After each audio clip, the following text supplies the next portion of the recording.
is the Effing Business Podcast. You ask the questions, we answer. So this podcast is not intended for the people that we love. Yeah, please don't watch it if you know us. us. For our wives and talking about a relationship. No, it's not intended for our wives to watch. Right, it's not for. All right, we're going to record this right now. Okay, Are we recording it right now? You just say okay at the end. Oh, okay. This episode is a talk about our wives and our relationship with our wives on business level, on talking about business and so on. And we both appreciate our wives tremendously. We cannot do anything we do in this building without them. Please don't take any offense to any of this. I love you, Yocheved. Episode 20, here we go. So, Aaron, they want us to talk about business relationship between your business and your home life and information and talking about it and stuff like that. I plead the fifth. Well, that was a good podcast. Yeah, it's very difficult. Yeah. I think that's to say the least. I think that obviously every couple's different. If your spouse understands your industry and your business, it can be easier. Right. Okay. So, like, for example, we know a couple, they're attorneys, they work in the same business. So maybe they don't work in the exact same part of the business, but I imagine they speak the same language. They speak the same business language. Right. So when the wife says to the husband, "Hey, honey, what's bothering you?" he can explain it very simply and quickly because she understands it. It's an assumption. Fair. Right? Okay. Our wives, having not worked here in a very long time, they did Right. for a very short time years ago, don't speak that same business language. So you just explained that you come home, you seem upset by something or bothered by something.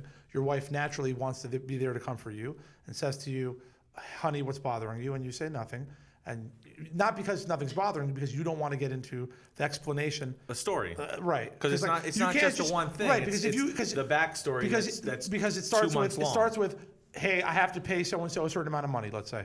Well, why do you have to pay somebody so much money? Then now, right, it becomes. Now I got to tell a story about this, and now I got to tell a story about that. So you've said 100 times, "Honey, everything's okay, don't worry about it," and now she thinks you're pushing her away and you don't want to include her. Right. Okay.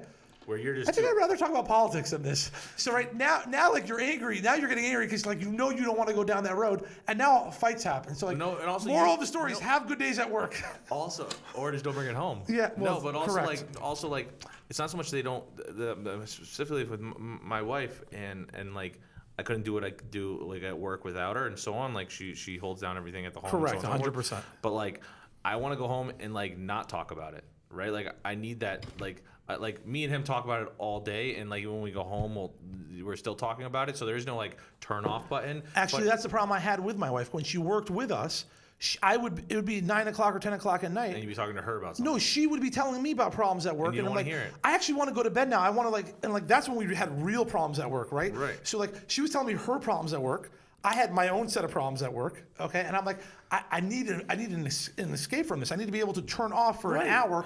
And it's not so much even not talk about it. It's just like that's the time where your brain almost like has the time to like not reset, but really absorb the problem, absorb the good situation or the bad situation, sit back and say, is this a good thing? Is this a bad thing? Or what else can I do with it? Okay, so we identify the problem. How How do we do this better as business people? How do the business people listening to this be like, wow, I have the same problem? What advice would we give them? I think understanding that. I think really, to be honest, like in my opinion, I think understanding like both sides, one needs to hear that information, but also like you don't need to tell that information, right? Like it's a give and take. But it's funny you say that because we have the exact opposite relationship with our wives. I don't tell my wife anything. And she doesn't ask for the most part because she kind of got used to. I don't tell my wife anything either. No, your wife knows a lot more about her business than my wife does. 100%. Okay. Okay, and there's nothing wrong with that. That's just what it just is what it is. Like my wife doesn't know the names of half the people here. Your wife actually has relationships with half the people here. Okay. So she hears about what goes on, whether it's from you or from others. Right. No, there's nothing wrong with that. That just is what it is, right? So like. In some ways, that helps a lot.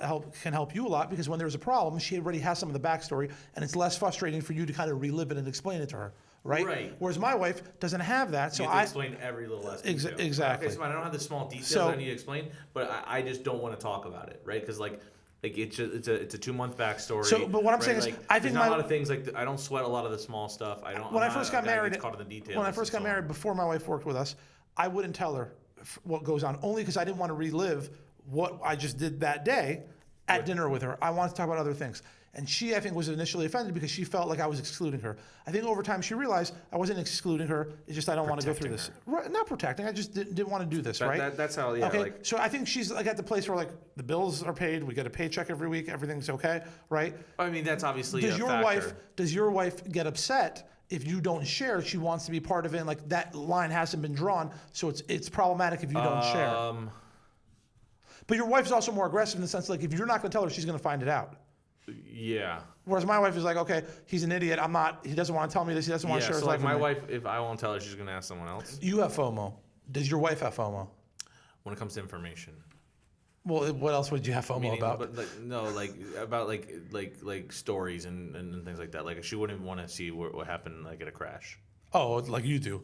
Like you want to get out of the car and shake hands and say, "I'm Vince Lefton. I want to know what's going on here. Explain to me." I just and have to know what that face happened. you just made, it confirms that. I wouldn't shake hands with Like people. if I'm driving and we see a car accident and there's an ambulance or a fire truck or whatever, have to, like, it's turn my like head. Aaron, slow down. I want like who cares? Like it's awful. And my like, head slowly like, turns. We have somewhere to go. It's horrible. No, it legit is really horrible. I think if Vince had like some sort of license of some kind or permit that would allow him, he would do it every time. He would never get to work because he would stop at every accident. Not to be a good Samaritan. No, it's just really, to know what happened. No, truthfully, it gets all off topic. Like it really is horrible. Like really and truly, FOMO for me is horrible. I have it for everything. That's why I don't like being late because I think I'm gonna miss something. Like I know, like Jewish weddings, Orthodox weddings don't start on time, but I have to be there by the time it says start. Oh, I purposely never come on time because I sit around for an hour and a half. Okay, so back to the topic at hand. If somebody's listening to this and they're struggling with their significant other's interest in their business, I think the key to is for both sides, the party who is the business owner, or if they're both a business owner, but the party who is the business owner needs to make sure their spouse or their significant other understand that they're either a person that likes to spill their guts about it right when they get home, or they're gonna fester it or hold on to it and absorb it. Because if you don't, that person doesn't know, and you're just gonna get more aggravated. Right? So if you want the person to be like, hey, honey, how was your day? So you could spill your guts or bounce ideas off of that person, great. I don't have that. I'm very much in my own head most of the day, most of the time. Like I don't like to, I come out with the idea, I come out with the thing once it's all like not formulated, but I'm not a guy who spits, and like something comes out finally. Like I'll say like boom, bring the final idea out. Cut to the chase. What's the final idea? What's the cost? Whatever it may be. And I don't like to get into a whole 4-hour conversation about something that I just dealt with at work for 12 hours. You know what I'm saying? So it just exacerbates it for me. So who has more responsibility, the business person or the spouse to set that standard in the household? The business person. Okay. Without offending the spouse. Correct. It's a conversation. Why didn't we have this conversation 10 years ago? Well, because we didn't know. That's true. What we just talked about was something from experience. Correct. And obviously you have to know your spouse. It may offend that person, like, because they want to help you. It's like, so actually, I don't need help. I'm not a harmed child. I'm not in danger. It's just how I'm gonna have to get this, like, bring it down a level because I'm too in it all the time. Right? I need it. Honey, I need to step back from this situation because if I keep talking about this, I'm never gonna be able to get out of it. It's either gonna stress me out more, or it's just gonna. I'm not gonna ever come up with a great idea for this. I need to take a step back for the 4 hours I'm home and sleeping that I have figured out. So, I find at times, if something is really bothering me, and my wife is like, "Hey, I know something's bothering you. What's up?" or I have a thought and I can't, I'll run it by my wife, right? And her lack of understanding or background in any of this becomes like a true voice of reason, and she's good at this. Right. Do you ever do that with your wife? No. So now you're really in trouble. So I find her being a third party. You know why? No, I don't. I just value my own opinion. I think we could finish the podcast now. I think we're perfect. No, I have a sickness. So you think your opinion is more valuable? If I feel that it's correct, there's like very little you can do to change my mind. How did you, Mr. Lefton? How did you discover the sickness? How did you know? Who diagnosed this? Was this a self-diagnosed sickness? No, I just you've been told about this. So it's legit wrong. And I know from experience. I know from experience as well that it's very difficult to convince Vince. Am I wrong? I just said that. If I believe I'm right, you're doing it right now. Yeah, it's horrible. It is. But I would not. I wouldn't change. Okay, you shouldn't. You've gotten this far. Yeah, exactly. Thinking your opinion only matters. Alrighty. Hey, it's got us this far, right? This is the part where you say, this has been my opinion? This has been my opinion, not his. Thanks.